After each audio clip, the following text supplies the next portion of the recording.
Okay, so today I am doing my week 4 weekly vlog, talking everything that's been going on from the 22nd to the 28th of April 2024. Hello and welcome to the Mr. Francy channel. My goodness, it's been a while since I've done a week 4 weekly vlog. One day, I'm not going to stuff that up and just say weekly vlog. The reason I do, despite the fact that predominantly my channel is a booktube channel, is because we do talk about other things other than reading in the weekly vlog. So it's much better called a weekly vlog than a reading vlog.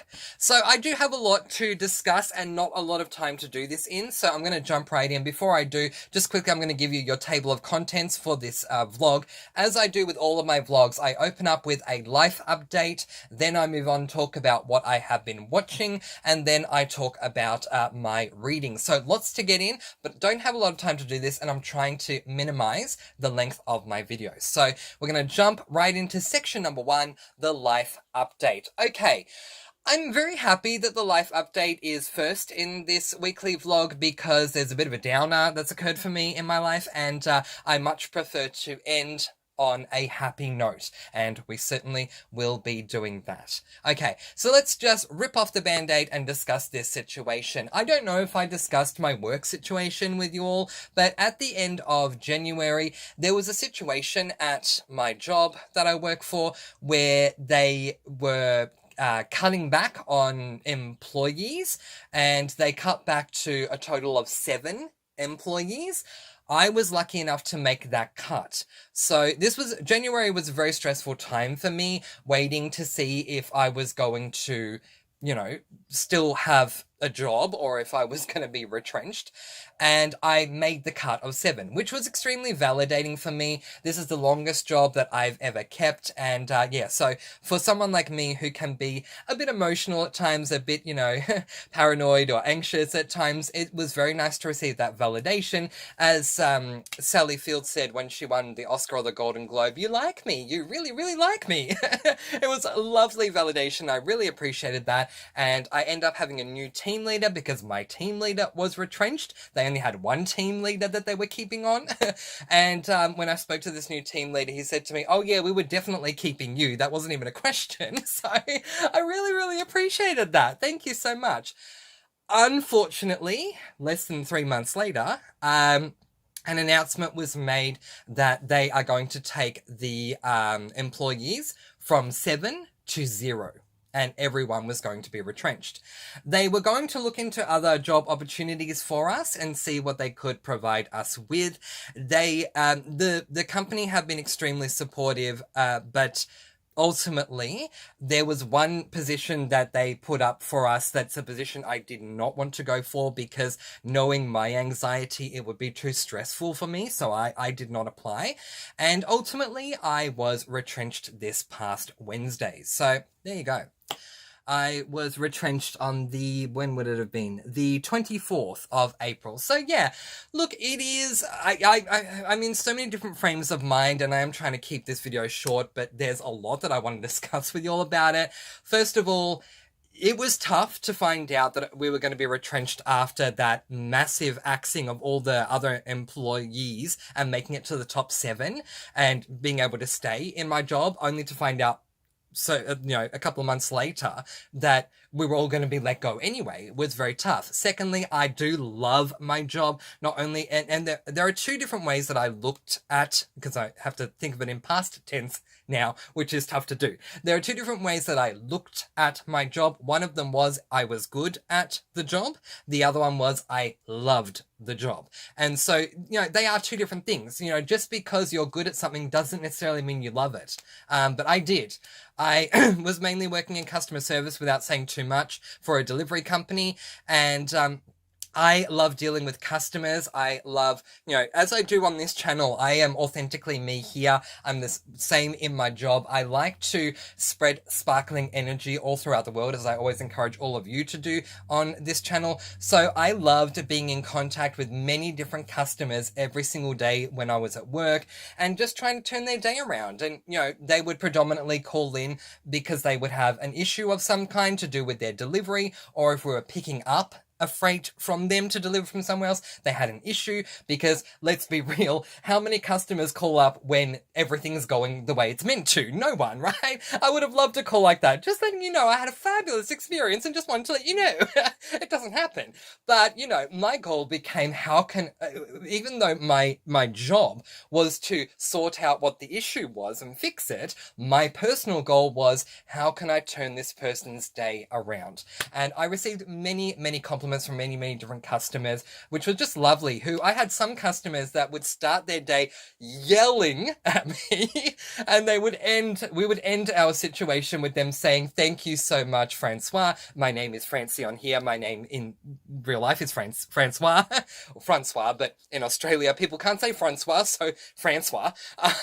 They would say, "Thank you so much, Francois. You've made my day," or "You've really turned this around. I really appreciate it." And that's what it's all about for me. It was more than working for a delivery company and helping customers. It was about the human interaction of turning people's days around. And the fact that I had the opportunity to do that just was a really beautiful thing for me. Unfortunately, let's cut this short because we've got a whole lot more to talk about, but I needed to give this the space to talk about it because this is it. It's done now. I have been retrenched since Wednesday. And yeah, there you go. I've given you that space of I really loved the job and it's sad to go. In saying that, I went through a period of mourning. I knew I would. The toughest thing was for me to tell my parents and my sister. I told both of my parents, fully expecting a really horrible response from them because it's just part of my anxiety. But no, they both took it incredibly well. They just felt sorry for me because they knew how much I loved the job and how well I was doing. And then I told my sister, who actually turned around and said to me, "Welcome to the club. I got retrenched last week." So it was funny. And she said, "You should tell Dad that both his kids got retrenched within a week of each other from two very different jobs." But yeah, it was nice to be able to at least have that interaction with my sister about it. But yeah, look, I always try and see the glass as being half full, or in the words of Charles Mackesy from the book The Boy, the Mole, the Fox and the Horse, the mole says to the boy, "Do you see the glass as being half full or half empty?" And the boy says to the mole, "I'm just thankful to have the glass." Not only is that an aw moment, because it definitely was for me, but that is me. I am just thankful to have the glass. I'm someone who shows gratitude, who wants to help make people happy. If we can spread our sparkling energy all throughout the world, then it will, make very big changes. Again, I'm taking way too long to discuss this, but yeah, look, the situation is when I told my parents and my sister about it, I said, "I need you all to give me the following 4 days. So I need you to give me Thursday, Friday, Saturday, and Sunday to grieve this situation and go through the normal process of grief and loss. I've now lost my job." Over the course of that time, it is now Sunday, so it is that 4th day, tomorrow being Monday. Going to be very weird not going into work tomorrow. But anyway, I have gone through a lot of processing and I'm in a much better place with it. One thing that I have decided is that I am going to keep my head held high. I was not fired from this position. I was retrenched because they no longer were able to have this job happening. So it's not like I did anything wrong. In fact, I made it to that final 7 because they loved what I did and I loved my job. So as sad as it is that I no longer have that job, I need to look at it as I did not do wrong. I did not get fired. I was retrenched. So it is what it is, and there are other positives in the meantime. While of course I am going to be looking for work, in the meantime, I do have more time to do certain things like to read and other different things that I get to do. So yeah, there's my sad sob story, and we're nearly 10 minutes into this video, but there is your life update. All right, I'm fine at the moment. I might have up and down days, just letting you all know. But at this stage, I'm okay. I'm getting there, and I'm trying to focus on those positives. As I say, I didn't get fired. I was good at my job. I can walk out of the job with my head held high. That's absolutely what I'm doing. And to appreciate, there's a great saying, "I'm not religious and you may not be either." So this is not intended to be religious, but there is a religious saying which is, when God closes a door, somewhere he opens a window. And if you want to get around the religious side of it, it's said in the fabulous movie with Julie Andrews, The Sound of Music. When God closes a door, somewhere he opens a window. And yeah, so I truly do believe that this door has been closed, a window is going to be opened. And as my mother and I have both been saying, since I told her about this, I'm now moving into the next chapter of my life. And I choose to walk into this next chapter of my life excited to see what the future does bring. Who else can I affect in a positive way and turn their day around? All right, now let's talk about TV, because we are 10 minutes in officially. There's quite a bit to discuss when it comes to TV with me. We are going to start off, however, by talking about Murder, She Wrote Season 6. Now, if you've been keeping up with my weekly vlogs, which, by the way, I know they're all just coming out like, you know, day 1 you get week 1's vlog, day 2 you get week 2's vlog, and so on and so forth. But that's just the way it is. There were delays in getting my videos out, so they're all kind of just coming out quick, so they can be out by the end of the month. I do apologize. Take your time in watching them. You don't have to watch them when they're first uploaded. They will always be there. It's just I wanted to get them all done before the month concluded.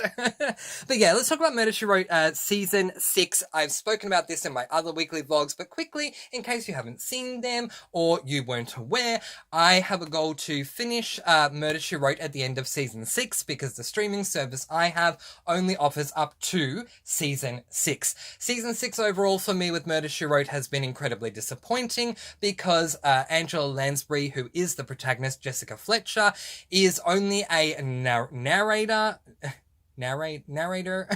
however you say that word in American. We in Australia say narrator, but yeah, is it narrator? Anyway, that thing, in the majority of the episodes. For example, she will break the fourth wall and say, "Oh, hello everyone, here I am in my garden picking a rose, and oh, this reminds me of this mystery that Seth and Ryan were involved in. Let's check it out now as Seth comes home from the big game." And then we cut to the mystery without Jessica Fletcher, which really annoyed me. It did not serve the show well, and moving forward, Jessica Fletcher was back in every episode from what I have been made aware of. But yeah, it's been disappointing when she hasn't been in episodes for me, and to be fully transparent with you, last night I actually skipped the episode I was due to watch because she wasn't in it again. So I am currently, at the time of recording, the 28th of April 2024, up to Season 6, Episode 19, but to be fully transparent, I skipped Episode 18 because I started it, realised it was another Jessica Fletcher narration, and went, yeah, I'm skipping this because I don't care. It's just not in the mystery. So, yeah, I'm up to episode 19. I will have this done by the end of April, which is my goal. All right, let's talk about a show that I am not watching currently, but it is coming up next month, and I have it already in my currently watching Discord channel because I'm excited for it, and that is RuPaul's Drag Race All-Stars 9. We just finished RuPaul's Drag Race Season 16, and prior to that, we just finished RuPaul's Drag Race UK versus the World, but there is so much RuPaul's Drag Race going on at the moment. Bless all the Emmys that show has won. That, you know, we may get 2 Survivors, you know, US Survivor, 2 Survivor seasons in the year. With RuPaul's Drag Race, I feel like we get like 4 different versions of Drag Race throughout the entire year, which is fantastic. So when one closes, another one's getting ready, and All Stars 9 is starting, I believe, on May 18. Very excited about that. Please do not provide spoilers in the space below. I know the cast has been revealed. I only know of one person that's in the cast because I saw a promo poster that I didn't mean to see. I was a bit surprised to see this person there because I thought they have been on many seasons of Drag Race, so how are they bringing them back again? We'll see how that goes. But yeah, I don't want any spoilers. Please don't spoil me. I'm just excited and putting that out there. Also, I believe I've announced this already, but Squid Game Season 2 is coming out in the second half of 2024. I'm very excited about that. Don't have an exact date yet, but best believe I will be watching it when it does. Now, I also have a Kakegurui update. So I was talking to you all about this, I think either in week 1 or week 2. Love this this Japanese show about it's set in an academy, and we have the kids that are gambling and stuff like that. Love, love, love this show so much. Apparently, there is a prequel season or series that came out after the original series, which is the one I've watched. And that prequel one that in filming timeline, not world timeline, in filming timeline came second, in its world timeline came first, is a prequel, is called Kakegurui Twin. And so I'm really looking forward to watching Kakegurui Twin because I loved Kakegurui. So we will see how that goes. If you have any recommendations for Asian shows or films that include games, whether they, even if they're reality series, because I tried this Devil Master thing and it was okay. I didn't really like it towards the end. But even if it's a reality series, anything that is Asian media that includes games somewhere in there, please let me know. I do prefer live action. I'm willing to give the manga, what do you call the manga? Anime. I'm willing to give anime a go, but I prefer live action. It does not need to be dubbed in English as long as I can get the closed captions of English. I'm happy to put the subtitles on the screen. I don't need it to be dubbed in English, but please let me know. I love Physical 100. I love Squid Game. I love Kakegurui. I love Liar Game. I love Friendship Game. I love King's Game. There are so many things that I love from Asian shows and films to do with playing games in one way, shape or form. So please, if you have recommendations, let me know. Okay, let's, so predominantly, however, I've been focusing on Murder, She Wrote because everything else that's currently going on is not happening right now, which is good because I want to have that done by the end of April. All right, let's jump into reading because I've spent a lot of time talking about all this. So here we go. All right. So this week I have read a number of books. I just needed to confirm what they were, sorry. Because a week is a very long time in trying to recall what you were up to last time we spoke. So anyway, I've read 2 books, I've started my third, and I will have that third one done by the end of the month, which is my last book that I'm reading in the month of April. So the first book that I read in this past week was this book, Glass Sword by Victoria Aveyard. This is book 2 in the Red Queen. I don't know if it's trilogy or quadrilogy. If you know, can you please let me know below? In the comments below. I don't know if book 4 is a compendium of short novellas or if book 4 is actually book 4. So can you please let me know if you're aware of that? Because, yeah, I don't necessarily need to read book 4 if it's not book 4, but rather a compendium of novellas. All right.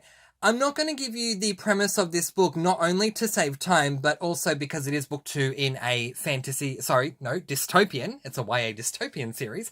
Dystopian series, I'm not going to give you the premise for that. It saves time and also to avoid spoilers, but I am going to do a very quick as I can deep dive into my thoughts on this book.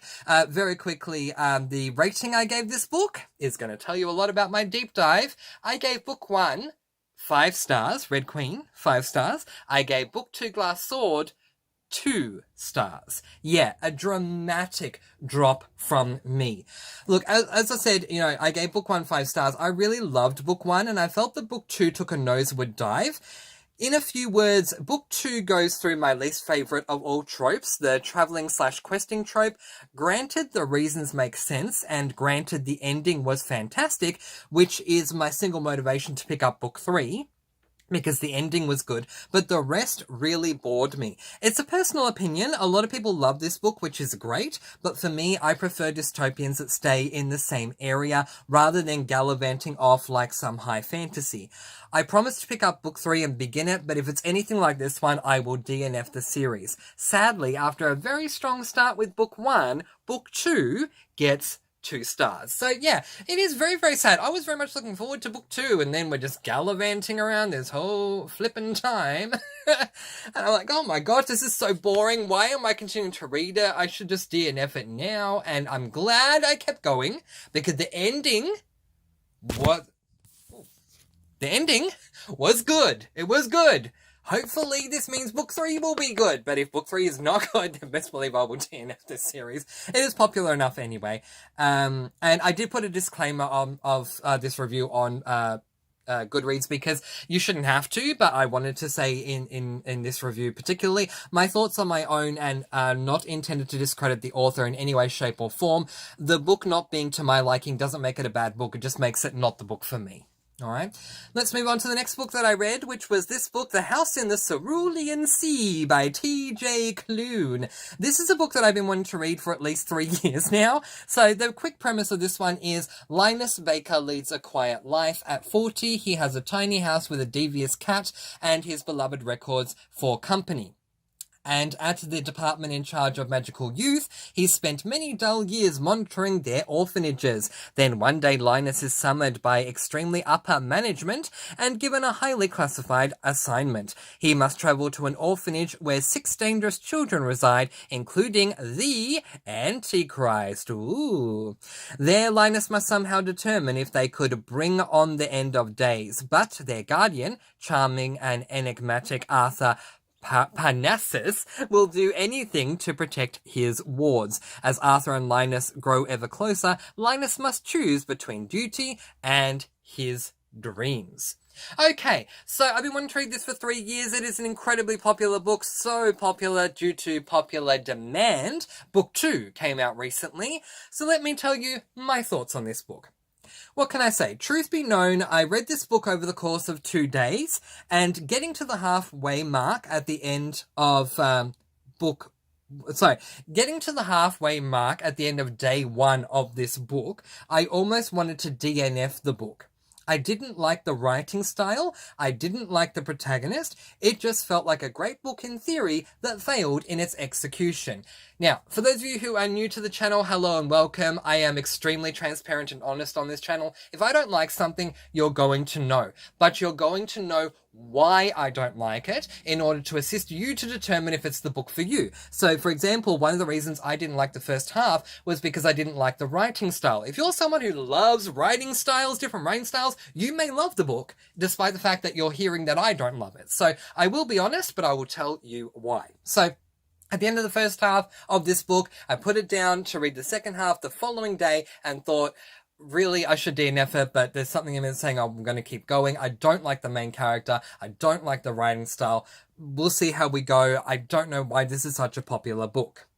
But then the second half began, and what a second half it was! Whereas on day 1 I said to myself, I am definitely not reading book 2, by the end of day 2 I thought, I don't like that I now need to wait for book 2, purely because I have so many other books to read first.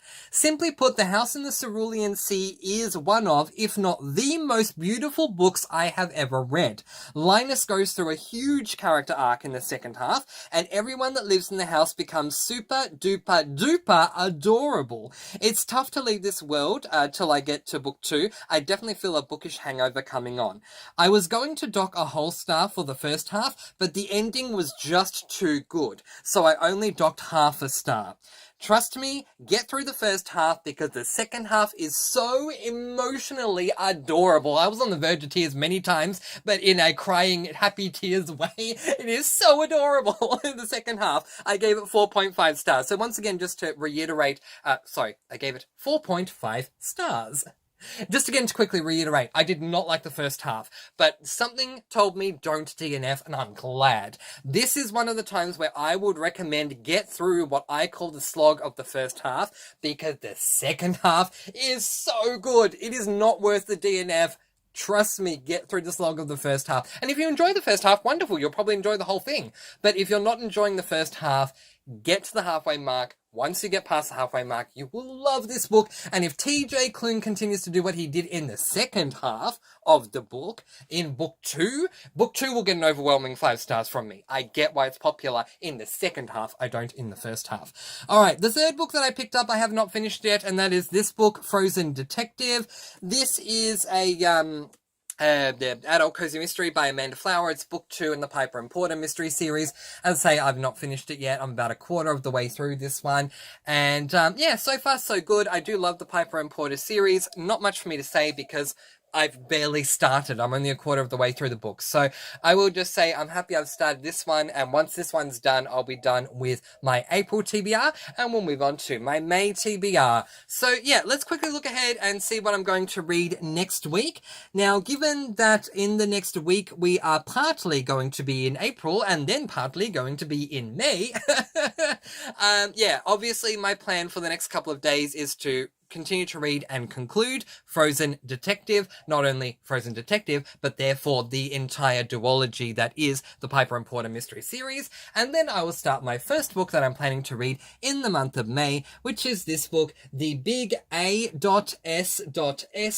Party, by Caroline Peckham and Susan Valenti, which is book 5.5 in the Zodiac Academy mystery series.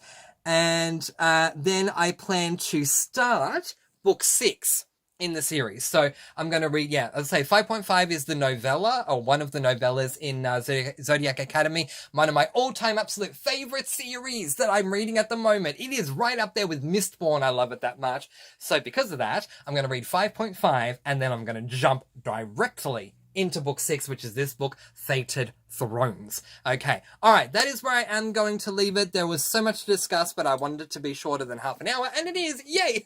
So, I just, to all of you who were listening earlier about my life update, I'm actually doing okay at the moment, which is great. If I wasn't, you probably would have had an update with me saying I'm not doing videos at the moment, but I'm doing okay. I'm okay enough to do videos, so yeah, I'll be alright. And as I say, when according to Julie Andrews in The Sound of Music, when God closes a door somewhere, he opens a window. I'm starting a new chapter of my life, and I'm very much looking forward to seeing what's going to happen there. But in the meantime, as I did say in that life update, my goal was always to try and assist as many people as I could in my job by turning their day around outside of doing the job I needed to do. And I hope that you can do that too. If everyone can assist to try and attempt to turn someone's life around every day by doing something positive and spreading their sparkling energy throughout the world, and that continues to be paid forward, we would live in such a very different world. So do what you can to spread your sparkling positive energy all throughout the world. I don't know why, but I always visualize sparkling positive energy as being that fairy dust that comes from Tinkerbell and Peter Pan in the animated Peter Pan. Like, ew, sparkling positive fairy dust, woo! And I'm gonna let you all go with peace, blessings, and so much love. Do be kind, please be kind and love one another, and I will see you in the next video. Until next time, mwah! I love you all. Thank you so much for your likes and your comments and your supports and your chat on the Discord. You guys are definitely keeping me going in this booktube world that is not always easy to get through, meanwhile, mind you, but you are, and so thank you, credit where it is due. I love you, my beautiful subscribers, my beautiful people on the Discord. You are the heart and soul that is the sparkling energy of the Mr. Francy channel. Thank you kindly. Alright, till next time. Mwah, happy reading. Bye, everyone.